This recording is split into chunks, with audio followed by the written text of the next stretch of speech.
The Bible has 10 great commandments. And Jesus says that the two greatest ones are love the Lord your God with all your heart, soul, and mind. And the second most important one is love your neighbor as you love yourself.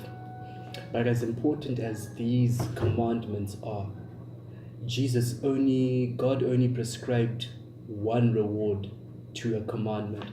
And the only commandment that was prescribed with the reward was the one that says, honor your parents, honor your father and mother. Okay, so why did God give a reward for this simple instruction?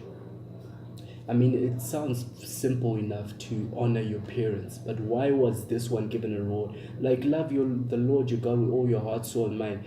God never actually said that if you love God with all this, then this will happen. Then this positive outcome will happen. Of course, as you study the Word of God, you start seeing some other things.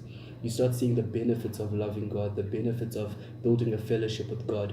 But when it was initially given this commandment, why was honor your parents the only one given a reward? And I strongly believe it's because it's one of the most difficult things to do. Okay, it's easy to love your neighbor because your neighbor can be a stranger. You may love what they do, you may love the car they drive, and you may love the smile that they give you, their polite gestures, because you don't really know them. Who you really know are your parents, right?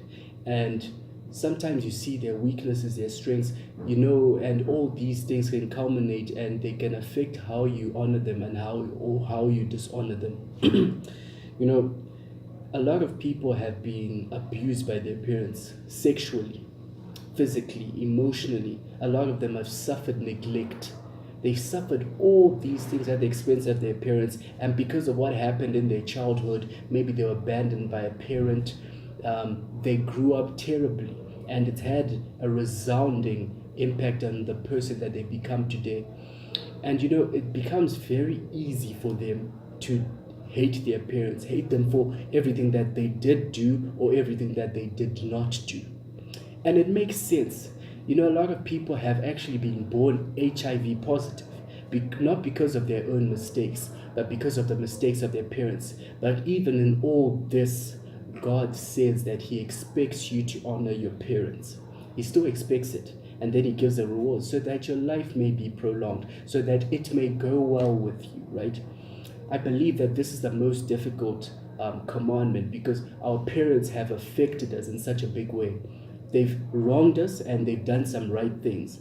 But when you know someone, you tend to look for a really long time. You've known your parents all your life. You tend to look at all the wrong that they've done, or the fact that they weren't around and they didn't do anything for you, or the fact that they failed you in certain aspects. So I think that's why God gives a reward. I strongly believe that one of the reasons why a lot of people's lives are not going according to how they've planned is because they don't treat their parents, they do it with honor, with respect. And it's got an effect, because if you don't, then things will not go well with you. It's as simple as that. So I encourage you to honor your parents. Why should you honor your parents? I believe the only logical reason why you should honor your parents is because they brought you into this world. That's it. You should honor them. Though they weren't around, maybe they've abused you and all these things. I can't begin to imagine the things that you've been through. But through all these things, God, the fact that they brought you into this world and you're able to experience it, you're able to complete your God-given purpose because of the part that they played, you have to honor them.